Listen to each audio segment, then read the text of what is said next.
out. I believe they're going to the major at this point, if I remember correctly with how the matchups are set up, or at the very least they ensure a tiebreaker, and it definitely is a real possibility for them to do that. If 5RATFORCESTAFF win this series, they're more or less guaranteed not relegated, because I think 2 wins will be enough in the end. In an A this time around, but we'll see. I honestly really like the draft that 5RATFORCESTAFF have brought to the table here. I think it's very smart of them to reassess their laning the way that they have. That does not mean I favor them against EG, because I think they will likely get outclassed, but they have some really good ideas. I think the clock sniper lane should be very nice here. I think the option of putting Timber mid was interesting. They could have even played the Timber plus Ench against Ursa. I think that would have been playable. But like this, they're going to put Lil Nick there, which is probably better. And then it's just a matter of how well is the mid lane going to go for Timber against Razor, as EG will adapt as well and put the Lycan in the off lane. So when is the last time you saw Abed play off lane? Yeah, that is very unusual for this team. Playing Lycan in general as well, right? Yeah.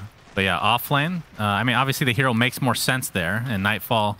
Yeah. Like the heroes make sense in their specific lanes, but not the players playing them. So what happened, right, was that the pick order of the players after the draft was over was that EG picked their heroes, and then afterwards 5RATFORCESTAFF picked theirs, and you can't swap heroes, right. In CM. So I think if EG would have waited and let 5RATFORCESTAFF pick first, I think it would have been Abed, Razor mid, and Nightfall offlane like him. I think they're doing this because the laning setup itself is more important than who plays what lane. But obviously, if EG could stick to their comfort, I think they would still put Abed mid. So I wouldn't read too much into this. It's just a consequence of the pick order. Yep, and but it's going to be funny to see. Well, they talked about it in the panel as well, that these two teams have played against each other quite a bit via scrims. So obviously, they'll have a little bit more knowledge on, you know, little intricate details like this. So it could be a byproduct of that, or we're just reading too much into it. There's really no way to know. As we will be seeing the transition DNM on the sniper will be in the mid lane now. So they're going to ensure the Timber avoids the Razor lane, and they're going to be putting him bottom, which is an amazing lane for Timber here. Speed will be playing against Tiny Lycan as Timber saw, which is awesome. And the mid lane, obviously, Sniper against Razor should be fine for Sniper. I don't know. I'm very inexperienced when it comes to this matchup, but I feel like theoretically speaking, Sniper should be fine here. Has been killed. And then they get the best possible side lane that they could against the Ursa, which is the Dawn Edge. So I don't think 5RATFORCESTAFF could have set this up any better for themselves. Now it's about delivering in the lanes themselves and getting off to a good start. Well, Arteezy's going to be playing his Cowboy Ursa, everybody's favorite cosmetic. Remember when this used to enrage people?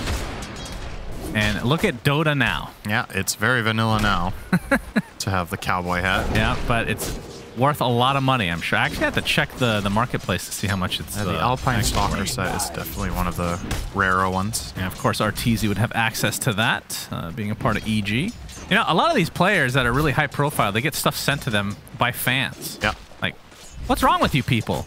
These players are rich. They're millionaires, for God's sake. And speaking of the millionaire himself, Arteezy. Are you one of those guys that goes into an XQC stream and you're like donating to Millionaire Omega Lol when somebody donates? No, because I don't go on that stream and I don't type in chat. But I think that, yes. Okay. I do think that's odd.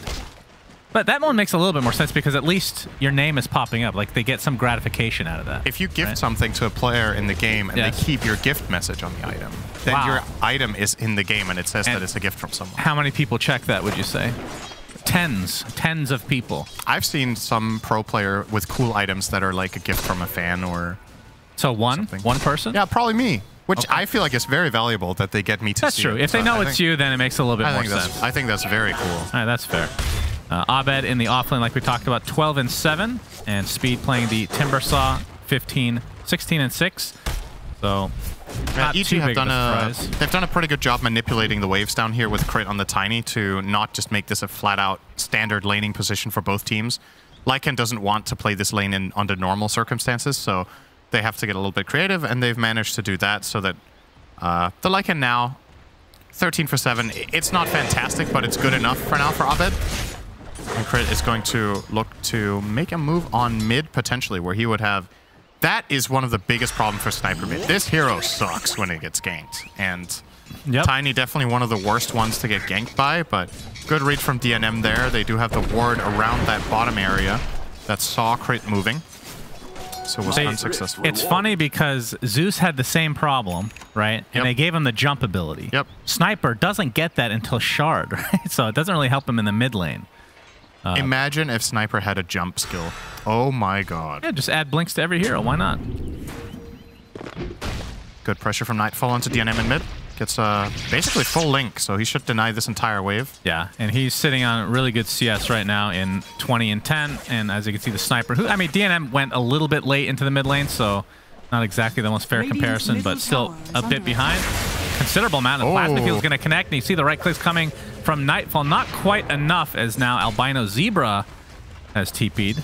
Nightfall's actually in trouble here. He can get soloed by Clock. Okay, Battery Assault level 2, but here comes Crit. Gets off the Avalanche, but inside the cogs is Nightfall. And you can see Crit just trying to stoke this up for his mid laner. Important success there. Plasma Field just clips Albino Zebra, but I don't think they can continue on with this. As a TP in backed by DNM, but not able to really follow it up with anything more. This Dawn Inch lane is doing work against Ursa, by the way. 29 for 11 against the 19 and 3 on Arteezy's Ursa. I think this is the best part of the way that 5RATFORCESTAFF chose to set up their lanes, is the fact that they can actually limit Arteezy's early game with this Chen, which I don't think was something EG were expecting to happen. But Dawnbreaker is just one of those melee heroes that can go toe-to-toe with Ursa in lane. She's just that strong in the early levels. You combo that with an Inch. Ah, damn, look at that. Bullying him away. Just the main thing you need is to have a constant influx of mana, so I need to find a way to make sure Little Nick has mana for his spells, whether that's buying mangoes or clarities or having a Basilius on the Inch, whatever you want to do. You definitely need that the whole time. He has a Soul Ring now, so that will get big help. 6-minute rune trying to be contested from Albino Zebra. He gets tossed in the air and will be brought down to Nightfall, who gets the first blood as the mid laner this game for EG. I mean, when you get to the, let's say it gets to mid to late game, like carry potential, I mean, obviously it's way different lineups. Razor's more of an anti-carry, Lycan is more of a pusher, and Sniper's just more of like that sit back and try to right click. But who would you favor in like a late game scenario? It really depends where the fight takes place. I think if it takes place in the Radiant base, I think that's very difficult to push into, this Sniper Dawn Clock trio, and Chakram as well. But anywhere out in the open, I think Lycan is going to make Sniper's life in particular miserable. You really need to be careful about this matchup. So overall, I guess most conditions later on in the game, I think EG... Nightfall looks to be very dead. Assassinate is enough from DNM. Nice setup there by Albino Zebra, who's been all over the place on this clockwork early on. As you can see, Fly being scouted out by Giant. I mean, that's another thing we haven't talked about, is the Enchantress versus Chen. How does that play out these days? Because typically, I mean, back in the day, the Enchantress was just like a hard counter to Chen. Right. The cooldowns have obviously shifted quite a lot with the Enchant and the Persuasion, so I think it's less clear-cut now. Uh-oh. Oh, Arteezy gets a bit blocked, but I think they'll find this eventually. Fly will take it. Oh, he took the purge. Okay, and inside Little Nick goes with that Starbreaker, so they'll at least get a trade. And in the mid lane, DNM getting soloed by Nightfall. Will he die to the tower? Pops the Fairy Fire and will survive. As Little Nick actually ended up dying to Arteezy on the other side. Oh, you dropped an item there, young man. Nightfall gets killed by speed, and that's a shovel if they see it, and they will. Yep, Albino's going to steal that, so +1 neutral item for the Radiant. All right, we'll see how... I mean, you think neutral items are very strong, too strong. So if it's a 6 versus 4 neutral items... Yeah, then you can give a neutral item to your 6th hero. If you have a lone druid, it would have been great. But yeah, we'll see what the items... I mean, that gives you a better chance of getting an item that is a little bit more powerful for your specific hero. I think it's more about the fact that the enemy team is missing one than you having an extra, right? They will have a hero without a neutral item until minute 17. So that sucks for EG. It's not the end of the world, especially not with level 1 items. If that happens with a key level 4 item, for example, it can really be impactful in the right circumstance. Right. I mean, it's unlike the Alliance game where Nico Baby went without that just by choice for the first 15, 20 minutes. Did that happen? He didn't have a neutral item for a long time. Oh, Maybe it wasn't that. I mean, I might be exaggerating, but it was quite a while. The avalanche is there. Penitence to follow, and Crit and company. You can see Abed in his wolf form. They will be netting him and destroying him. Let's see if they transition to the tier 1 push. What do you think about the fact that neutral items drop on the ground? Do you think that's a good implementation? You could imagine that you could just get it in your inventory, right? When you kill the creep. Right. And if you don't have space in your backpack, it gets teleported to base. Oh, Little Nick. What do you think? We're going to have to hold that amazing mechanic thought from you, Cinderit. Arteezy. He is. Looks like they want to clean up even more. They're going to get 2 kills out of this little mini exchange up here. So, nicely done from EG. I think it's a cool... I like it, actually. That it drops? I like the idea of people stealing neutrals is cool. For sure. No question. Are you saying you don't like that? I'm not sure. I'm a little bit on the fence because I feel like sometimes it's just a lot down to chance, right? It's just like you're killing a camp and then randomly as you're killing the creep, you get ganked. And there's like, it's not premeditated from either side. So it's just like luck that it drops as you're getting stunned. Like in that example with Nightfall, right? Yeah. He's just at that camp and coincidentally at that moment the neutral item drops, he's getting ganked. So they lose an item. Like, you could argue that it's a moment of it's a moment of opportunity, right? But it's also just a little bit, you know. Has been killed. Oh, an early tier 1 tower taken out in the bot lane by Abed, who has kind of just been left alone. Has his Helmet of the Dominator. Classic Lycan. And we'll be going for the Vlad. I mean, talk to me about the build on Lycan these days. Is there much of a much variation? Not on the first item. I think basically every Lycan right now goes home of the Overlord, right? Yeah. But then after that, there's some variation. Sometimes you see the Ags as the next item. Some people buy Shard just for added map pressure. And some people go more of a like semi or like more of a carry route for themselves, like AC or ACBKB, these kind of items. I think in this game, the wolf form is pretty crazy on Ursa. So you could go Ags, but with the entirety of their lineup taken into consideration, I think AC is probably the best overall item. We got the Centaur stomp onto Little Nick, the second one to come, but the TP support has come with the sniper in tow along with speed. You can see the Chakram, and yeah, Fly might have to be the sacrifice. Assassinate is there. So DNM and company doing a nice job of kind of countering this EG gank. But bot lane on the other side, Abed trying to take out Albino Zebra. The hookshot's going to miss, and Little Nick has come with the Solar Guardian, but they're not going to get any kills out of it other than that troll. But I have to say, I mean, they're down 1k right now on the side of 5RATFORCESTAFF, but I feel like they've looked pretty good. Obviously, this is going to basically even it up. Well, as I say that, it increases to 2k, but... They're definitely holding their own. I think the biggest problem in this game is just the sniper mid has been exploited a little bit. Aside from that, it's an even game across the board. He's the one who's behind. And the issue with that is sniper does not play very well from behind, so you would have ideally loved that hero to have a better start than this. At the same time, it's not disaster territory by any means, but you just know that you take into account that he is playing against this Tiny who's going to get a dagger as well as the Lycan. It's definitely a little bit problematic, and he will have to get a pike probably very early. No. Little Nick getting caught off guard again. Static Link with the toss set up. Buys himself a little bit of space, but not quite enough to get away. I swear sometimes Static Link just seems like absurdly long. Like, that looked like it would have snapped. I mean, it's an electric leash. I feel like it should be long. Yeah. Didn't that look like it would break if you were playing the Razor? Of course. Yeah. But that's because something is coded in the game for all my heroes to suck. Oh, that's true. As a tier 2 tower taken out at not even 13 minutes, yeah, which leads to an early outpost for EG. That one hurts because there is basically no way 5RATFORCESTAFF get a tier 2 of their own in even the remotely near future. So they're playing at a pretty severe map control disadvantage right now. Having lost the outpost will, you know, give more of a funnel into EG as well in terms of experience. And you're also going to struggle about the Roche. We haven't really talked about that very much, but the Radiant's Roshan taking capabilities are god-awful, and the Dyers are very good. So that will be an objective that EG has their eyes on, in addition to having better map control.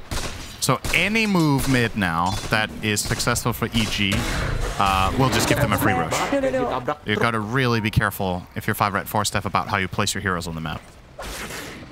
Yep, and it's one of those, I mean, we talk about this all the time, but Ursa is balanced around the fact that you're going to be killing Roche. So if you're able to deny that somehow, which, I mean, looking at 5RATFORCESTAFF, they're going to have trouble doing that until late I wonder game. what Ursa's win rate is when his team doesn't kill Roche. Yeah, that would be a really interesting stat. It's got to be pretty bad compared to other carry heroes. It's literally like balanced around the fact that you're expecting Roche to go his way a majority of the time. So, yeah.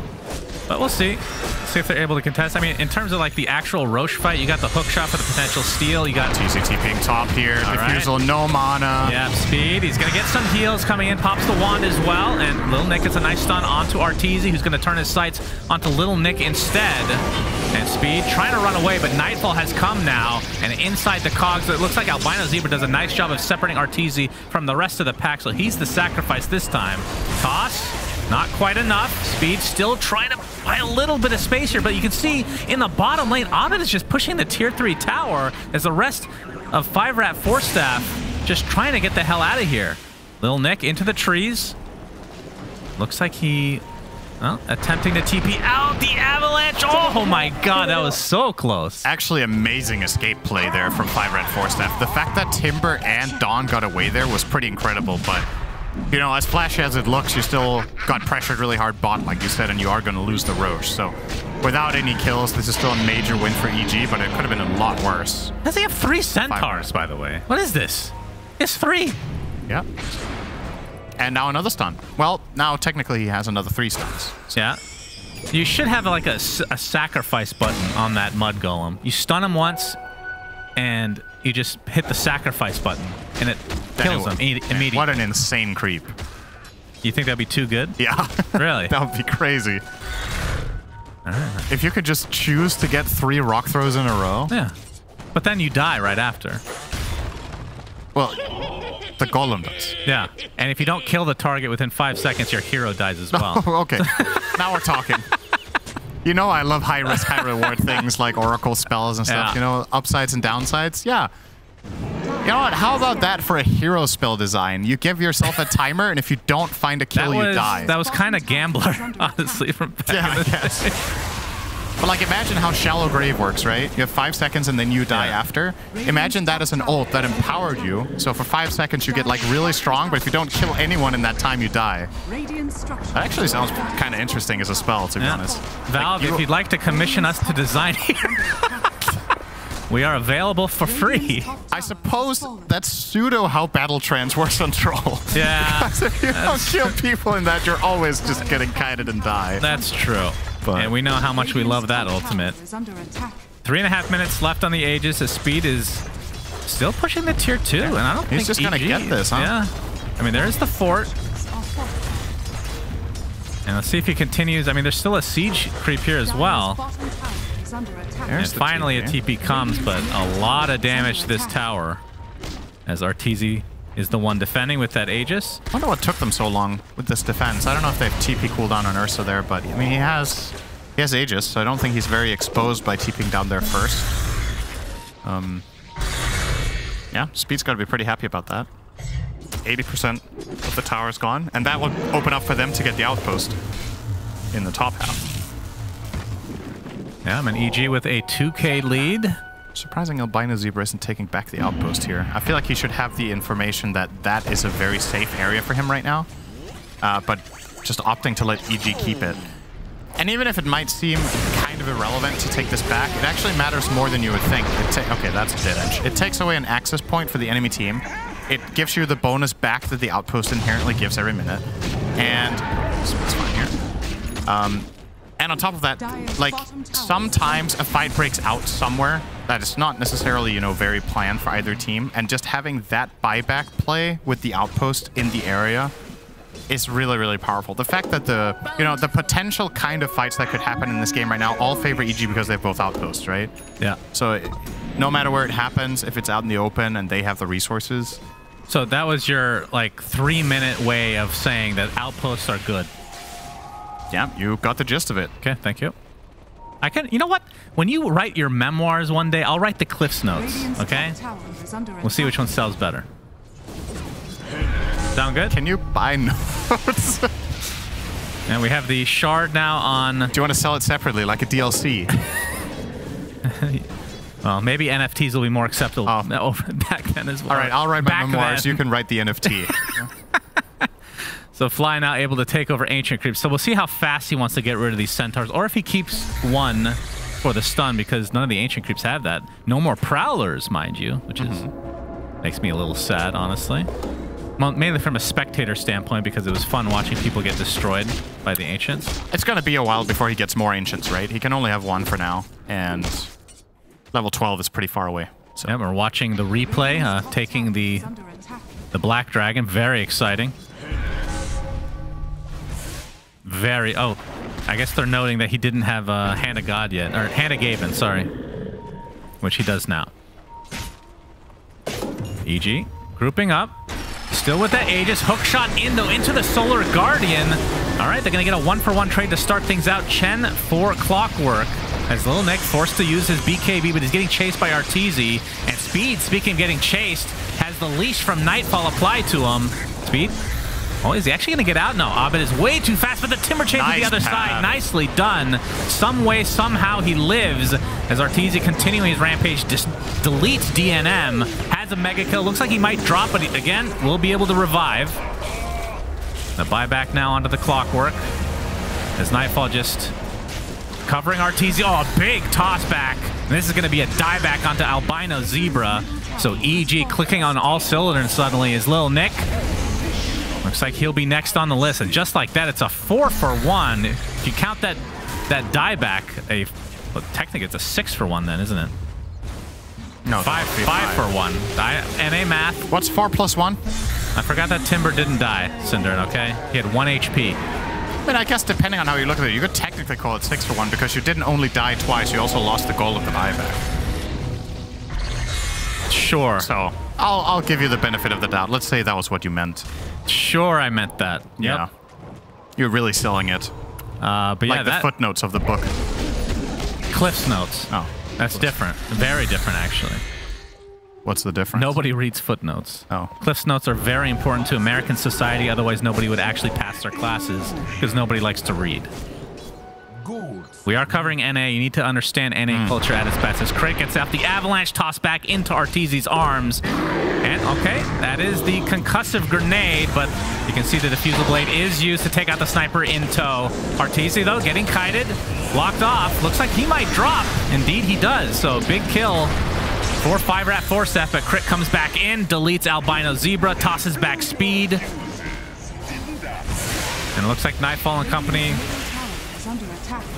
actually get more aggressive here. Not sure if they want to chase into the actual base, as the Starbreaker will connect with the BKB just in time from Nightfall, continuing to chase Giant. Well, he'd probably taste them too, because it is a deer, which we both had, and it's very delicious. But either way, leads to yet another kill for EG. And he tased him because he's Razor. That's true. That sounds like animal cruelty. It's pretty cruel what happened there. So is Abed working on an Assault Cuirass, as we're going to look at a pretty early concussive grenade.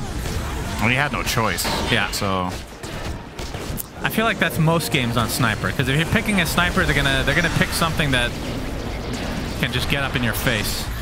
This is a really nice play from Crit. Blink and Avalanche, and then he has the toss to reset out. If he uses both or uses just the toss, I think he ends up dying to the Timber there. So nice little reset play. Also want to commend 5RATFORCESTAFF on, they've done a pretty damn good job in this game at escaping hairy situations, right? We had the play top earlier with 2 of them escape, then we had the great escape from Speed at the top tier 2 of their own. So they've done a good job mitigating losses, but the problem is they're not finding kills of their own. Like, they keep escaping. And I think the biggest problem they have in terms of posing a threat is just that this sniper has been shut down really hard strategically in the game. Having to buy concussive grenade is 1,400 out of the bank. That means you still don't have your pike, which he might not even be buying. I feel like he needs both, doesn't he?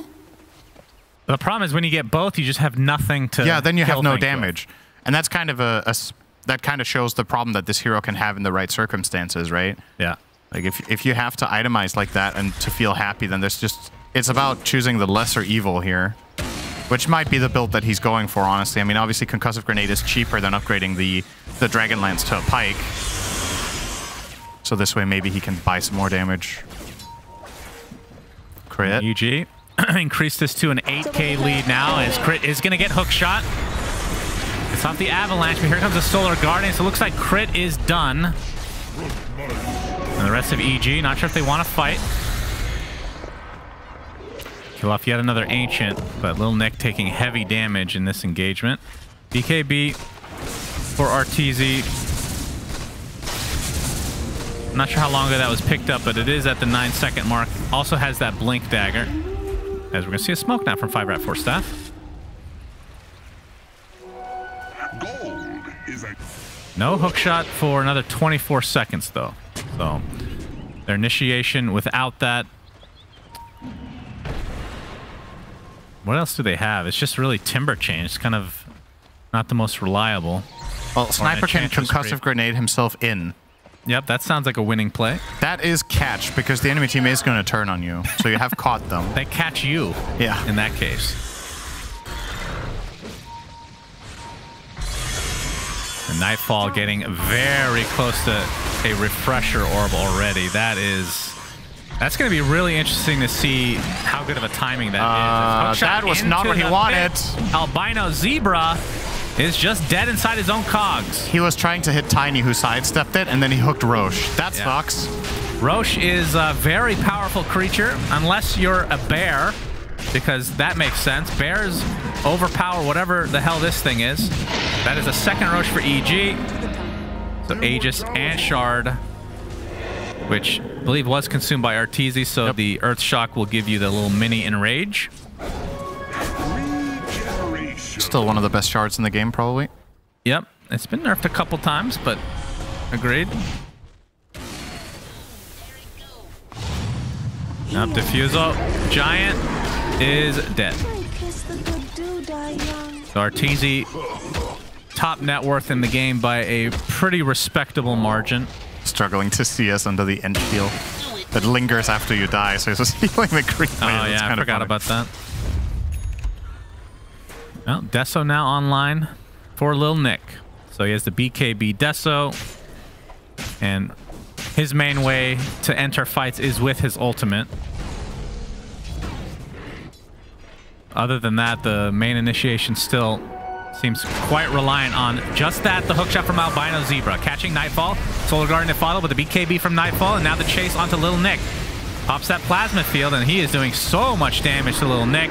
Gets off that Starbreaker, but only connects with a couple of right clicks, so he falls very shortly after. As Arteezy, not scared of anybody, has the BKB. And still with the Aegis and everything in tow, as DNM is going to be next, and this is looking like the beginning of the end of game number 1, EG.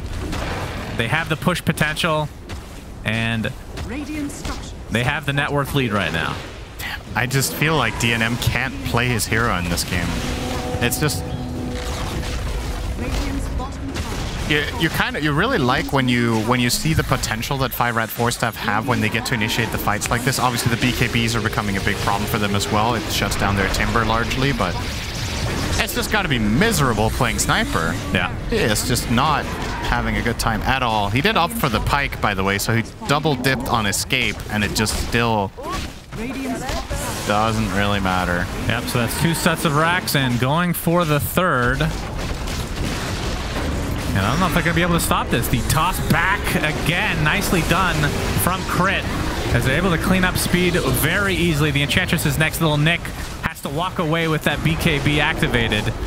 And the buyback did come from the Timber Saw, so speed. Looks like he might be able to get the Aegis, but only a range racks remains for 5RATFORCESTAFF. As you can see, the Wolves continue to apply some pressure there. Not sure if EG are going to continue on, as the hook shot's going to keep Nightfall in the base. He buys his Shivas before he drops. Either way, EG very happy with this total exchange. Well, Sniper, at the very least, for his sake, got that killing blow, so he got about 1,000 gold for that kill. Will probably pretty much cover his buyback that he had to expend there. I do believe, at least. Did he buy back? Maybe he didn't, actually. Well, Enchantress is dead. Oh, well, what do you know? Fury swipes. Good ability. Yeah, this is another problem for Sniper. Even if you have these two escape, now that Ursa has Basher, he can actually still kill you. You can die before you get to react if he bashes on one of the two first swings when he blinks in. Yep, the battle is on. Speed has to be careful.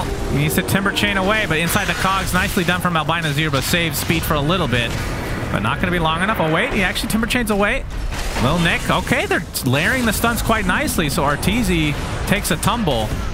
And DNM, nope, he's going to get Avatos into oblivion. So another kill on the Sniper as Albino Zebra trying to TP out, but will not make it.